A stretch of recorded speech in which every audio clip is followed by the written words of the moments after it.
All right. It is 6 o'clock, so I'm going to call this meeting to order. And if everybody can join me to salute the flag. Pledge allegiance to the flag of the United States of America and to the republic for which it stands, one nation, under God, indivisible, with liberty and justice for all. All right. Stephen, if we can do the roll call, please. Yes. Commissioner Amon? Present. Commissioner Christensen? Here. Commissioner Doris? Here. Commissioner Howley? Here. Vice Chair Nichols? Here. Chair Kine? Here. Thank you, Stephen. At this moment, I will open up the floor to oral comments. If anybody from the public would like to speak, please note that you'll have 3 minutes. I'll check first with to see if there's anybody currently online. Stephen, is there anybody on Zoom? There is no one online, Chair Kine. Okay. And is there anybody in the gallery who would like to speak?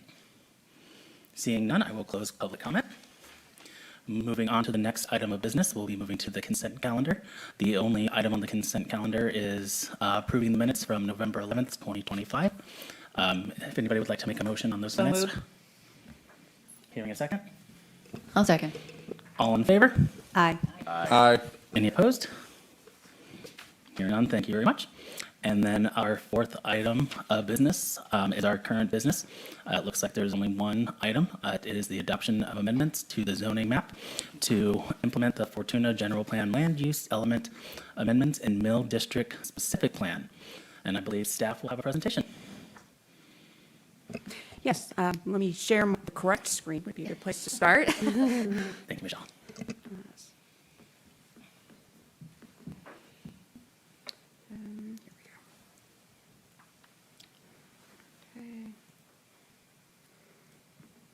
Okay, I think I got it this time. All right. Got my pointer just in case. All right, thank you. So this evening, the item is for amendments to the Fortuna zoning maps. There are no text amendments as part of this agenda item. And these amendments to the map are to implement the mill policies and land use changes that were adopted earlier this year as part of the Mill District Specific Plan. And as part of that, there were amendments made to the land use element of the general plan.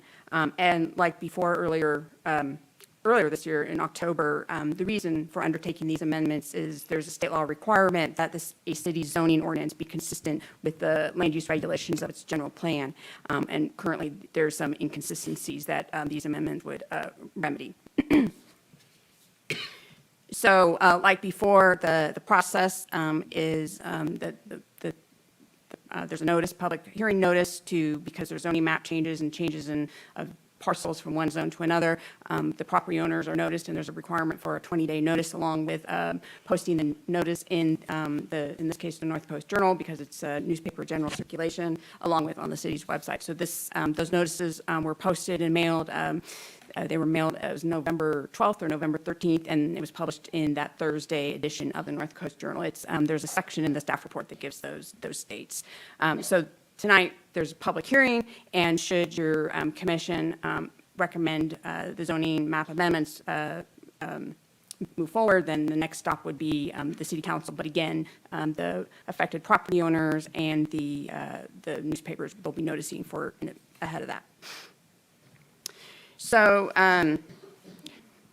move lots of things on my screen. So we'll start with the corridor. There's a long, narrow corridor that begins at the intersection of Newburgh Road and 12th Street. And there's 4 APNs in this group, and they were proposed to be rezoned from, they're actually not zoned right now, they're unzoned. They would be zoned public facility. And so from the staff report, just kind of presenting the information, the APN, there's no street address for these parcels, and their current general plan designation for all these 4 parcels is Mill District, and the proposed zoning is for them to go to public facility.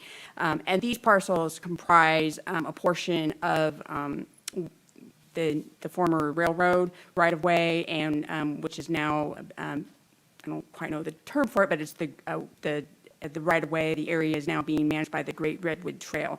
And there are policies in the general plan and Mill District specific plan about facilitating development of the Redwood Trail to improve active transportation opportunities and in the community. And so this proposed zoning amendment for these, there's 4 of them, I have maps too, would facilitate the implementation of those policies for the development of these pedestrian and bicyclist corridors through the city, part of the city's overall circulation plan.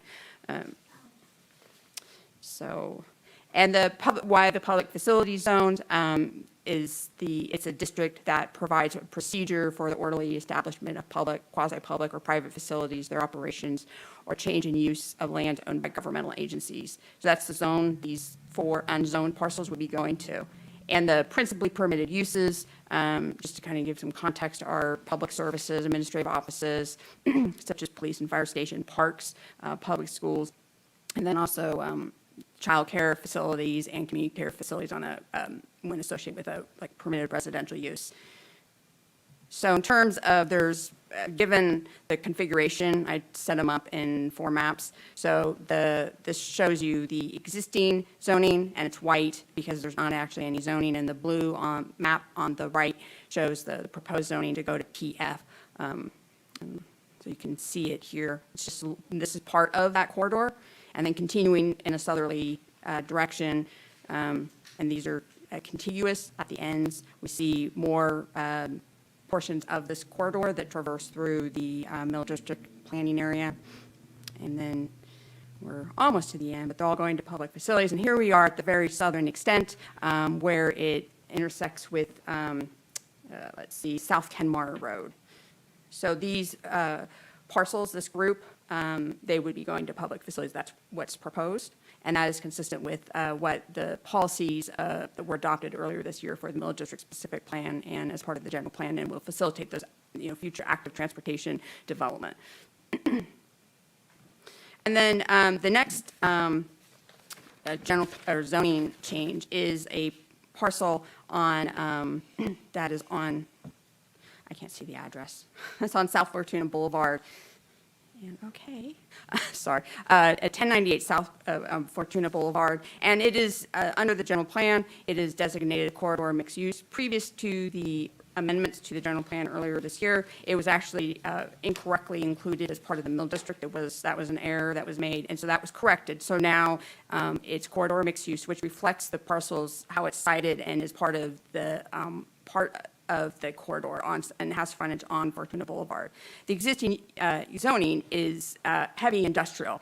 The proposed change is to go to community commercial thoroughfare with an emergency shelter combining zone. The existing use is unoccupied single-family residence. It appears from Google Street View. It's boarded up. I've driven by. It's been a while since I've driven by, but appears to have been unoccupied for some time.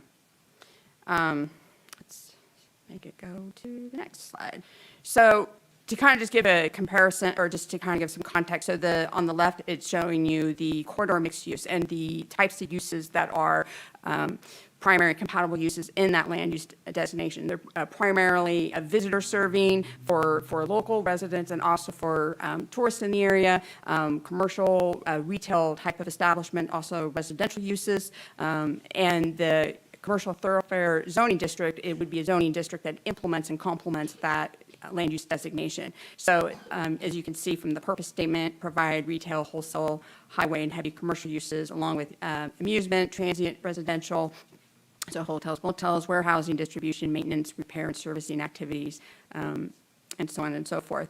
Whereas the heavy industrial zone is really heavy commercial, manufacturing, industrial uses with priority given to location sites to avoid creating of nuisances or having detritus effects on adjoining property. So very heavy industrial types of uses would be the M2.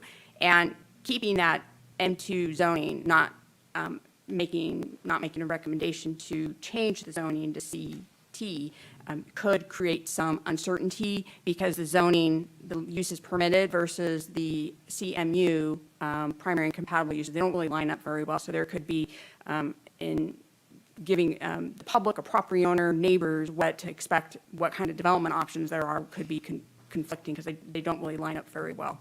And also the commercial or the corridor mixed use is intended to, as a land use designation, to facilitate city plans for pedestrian and visitor serving activity on the corridor, to emphasize those types of use in that area of the community versus heavy industrial isn't really what the priority for that part of the city is in terms of general plan policy. So, I have a few too many transitions in here. So the CT zoning district, this is basically out of the zoning regulations. You can see a lot of retail, visitor serving, services for the community, like grocery stores, convenience stores, restaurants, entertainment type venues, but also visitor serving with the hotels, bed and breakfasts, and then also some residential uses as well, or uses that are associated with a residential use that's been permitted. And also offices are contemplated as, or identified as a principally permitted use in the CT. So in terms of the parcel that we're talking about here, where the zoning change that we're talking about, it's this parcel here that is the last parcel beyond the, that's not part of the Millen District, that is on that corridor, that would be rezoned from the M2 to the CT, and it would be a continuum of the CT that's just to the north of it. And you can see that the front's right on Fortuna Boulevard. And also it would match the principal zone would match what is across the street from it with the shopping center that's there. And let's see, okay, as far as the emergency shelter, adding that as a combining zone. Goodbye, go away. So hopefully you can see this. I'll pull up I added the assessor parcel map because it might show it a little bit better. So this exhibit, it's in the staff report as well, is from the emergency shelter ordinance that was adopted in 2018. As reviewed in the staff report, there's state requirements for cities, all cities and counties, to provide zones and designate sites for emergency shelters where they're permitted by right. It doesn't mean that the property owner is obligated to do that, just it adds that to the list of allowable uses that are permitted when the qualifications are met. So this, as part of the rezoning, and this was actually part of the staff report back earlier this year for the Mill District, discussed adding the emergency shelter combining zone to this parcel, which would be consistent with the corridor that has that existing ES combining zone applied for, shown in this brown area. And then it would be the assessor parcel map. I included an excerpt because that shows the boundaries a little bit better than this exhibit. So that would just be a continuum, and just would be would be consistent with the Mill District specific plan and the general plan. It would just be adding another use to that list of uses that are allowed in the CT. Okay, I think next we are going to the last site we'll be talking about this evening. This is, actually kind of just looking at it, this is a site, a piece of property that is owned by the City of Fortuna. It already contains, features the city, part of the city's wastewater infrastructure. It's a pumping station. Currently, the zoning is a commercial thoroughfare with that emergency shelter combining zone. The proposal is to change the zoning from that CT to public facility to line up with the ownership and the existing improvements on the property. And so this map shows those parcels. This is obviously very close to what we were just looking at. And so it shows from the change, the circled parcel would change from this pink to the public facilities. And the recommendation to retain the combining zone is it gets to maintain consistency with the policy in the city's housing element regarding its emergency shelter sites. Which that policy in the housing element, it facilitates, helps the city stay compliant with state housing element law, it's SB 2 from 2007.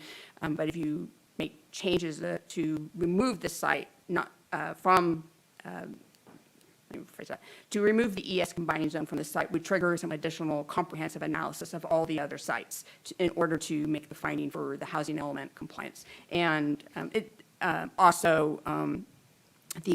those types of changes we could likely trigger, invite HCD review on what the city's doing before its next housing element. So it's staff recommendation that basically maintain the status quo with respect to the ES combining zone, and as part of the housing element, if it's necessary for the city to look at its housing element, designate sites for shelters, that would be probably a more appropriate venue to do that. So we maintain the status quo with regard to ES and not rock the boat. And so in terms of public facility, the zone, and we kind of reviewed this already, just the uses that are allowed, and the zoning change would just facilitate the the general plan policies are related to that and complement the uses and ownership that are present on the property. And as far as CEQA goes, California Environmental Quality Act, the supplemental EIR that was prepared and certified earlier this year for the general plan land use element amendments and the mill district specific plan actually covered the zoning map amendments within the scope and the project description and that analysis. So the CEQA has actually been completed already for these zoning changes. So the findings for approval, or findings ultimately for the city council to adopt the zoning changes, should your commission make a recommendation that they adopt them, finding for compliance with the California Environmental Quality Act, that the amendments are in the public interest, they're consistent with the general plan, and the amendments are consistent with the other parts of the zoning regulations and other titles of the municipal code. And it's recommended to of course, I'd be happy to answer any questions and then open the public hearing and close the public hearing and then deliberate and motion to adopt. Thank you. Thank you, Michelle. I appreciate it. First, I'll open it up to the commission if they have any questions. Michelle or anybody else on staff? I always have questions. Concerning the public facilities, I'm a little confused over public facilities and childcare and the, I think it was the, what was the next one besides the childcare? I think it was community care facilities. Community, is that like Timber Ridge or those places? It could be that type of facility. So is the city in ownership of it, of public facilities, or how, I mean, because I'm a little confused over the crossover of uses if it's a public. Not all of the parcels that are zoned public facility are owned by the city, but we do want the parcels that the city owns to be zoned public facilities. So there could be other uses that are public uses, like the Caltrans yards or Cal Fire, those types of things. And then within that zoning, there could be other allowable uses. So it's not every parcel zoned public facility is owned by the city. Right, so because coming from the real estate aspect of it, it is a very confusing scenario for if you're trying to purchase something and do a development on something, because if it's city-owned, you have to use Bacon Davis. And if it's not, you don't have to, and more developers, they can't, unless it's a city grant or something like that, where the city is doing it.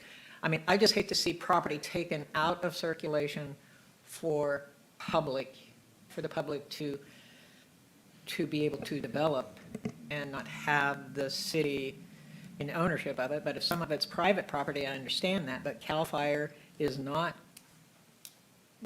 This particular parcel is city-owned, where the pump station is located. No, I'm not worried about that one. It's Yeah. those corridors that I'm worried about. Those are where the railroad is, so there's not likely to be any. Well, that was the other point is, Yeah. why are we putting that in there if it's going to be, for childcare facilities or stuff like that? Because that's a narrow corridor for something like that. I'm just asking. Well, Thank you. in this case, the railroad, which is now the Great Redwood Trail, it is a public entity now. So that one, it would be PF, and you could have a private entity own a public facility. PG&E is a great example. Any public utility could be that as well. So, Yeah, I think for properties to come off the tax roll, I mean, there's a process, they have to, it has to be owned by a city or a qualifying entity that really does qualify. So, and the railroad, the Great Redwood Trail Agency, I mean, right now, I think they're still taxed through the State Board of Equalization, or whatever the taxation is, whatever that may look like through the State Board of Equalization and not the county at this point in time.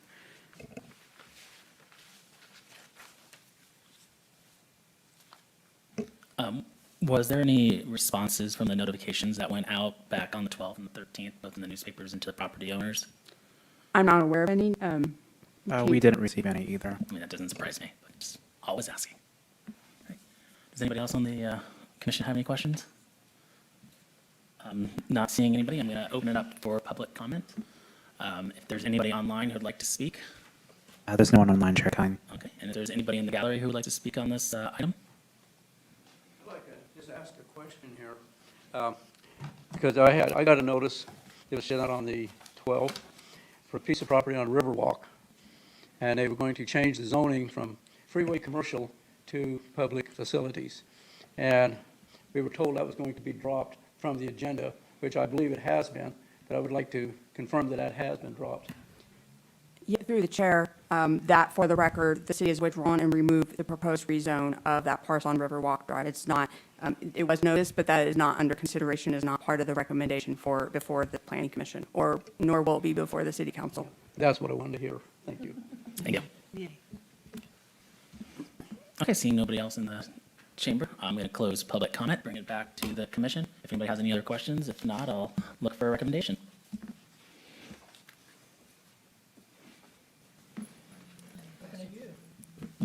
I'll make a motion. There you go. A motion of adoption of amendments to the zoning map, P-2025-3141. I'll second the motion. Stephen, can you get a reading and a vote, please? Resolution P-2025-3141, a resolution of the Plan Commission of the City of Fortuna recommending that the Fortuna City Council certify compliance with the California Environmental Quality Act, amending Section 17.02.030 of the Municipal Code zoning map to implement general plan land use amendments and the Mill District specific plan. Commissioner Amon? Aye. Commissioner Christensen? Yes. Commissioner Doris? Yes. Commissioner Halley? Yes. Vice Chair Nichols? Yes. Chair Kine? Yes. Thank you. Thanks, Stephen, appreciate that. Moving on to our last item, staff communications. Thank you, Chair Kine. Some of the things that we are working on in the Community Development and Planning Department, we are starting pretty comprehensive updates of our zoning code. Some updates that are the highest priority are to bring our code into compliance with various state laws. We'll be starting with the accessory dwelling unit ordinance, and that should be coming to you early next year. And then we'll be moving on from there. There's a few little things here and there, and then some larger items, so we'll be bringing those to you throughout the year. Next year, exciting for me is that we recorded a subdivision last week. It was a 2-parcel you folks approved, I believe, over the summer on Berry Creek Avenue. So that was recorded, and we've received the map back from the recorder's office for that today, so that's very exciting. We do have 8 subdivisions going on at the moment. What we have applications for will result in approximately 50 units, and then we have a few more subdivisions on the way in. The first one that we don't have an official application for is an additional 20 units. It's phase 2 of the Twin Creeks subdivision, and then a few more potentially coming in. So we're making lots and lots of housing units. They're all residential, no commercial subdivisions at this point. And then for our future schedule, we will be canceling the planning commission meeting on the 23rd. So everybody have a wonderful holiday season, and we do have a few projects to come to you on the first meeting of the year on January 13th. So that should be a good busy meeting. And all those subdivisions, those tend to be infill on all of those open lots, I would Yes. assume they're Yes, there's dotting quite the a few. community. We have a 30-unit, that'll be at the end of Gullickson. Okay. So that's the completion of that subdivision, and then another 8-unit on Kenmar that we will be recording that map for, and then we have a 2, a 2, a 3, a 3, a 2, so a lot of small parcels. Yeah. And I'm Area assuming they're all where those- single family? Yes. Okay. Great. All right. Does anybody have any questions or comments for staff? I'd just like to wish everybody a Merry Christmas and a Happy New Year. Enjoy the holidays, and thank you for all your service, and it's been great being here. Amen. Ditto. I do have one question coming up to the end of the year, January coming up. I wanted to see the terms for the chair and vice chair, I believe usually come up in January. I just want to see if there's any, people start thinking about wanting to change seats a little bit. Just throwing that out there. We're good. Okay, just throwing it out there, and my term's up in January. You're doing a fine job. Yeah, well, I'm literally saying my 4 years is up in January. So who knows if I'm coming back, gotta reapply and see if I get accepted. So, you might lose me, who knows? So, yeah, you never know. It's the mayor's choice, and then the city council gets to pick, so. If nobody has anything else, I would look for a motion to adjourn. Motion to adjourn, all in favor? Aye. Any opposed? All right, everybody have a good night.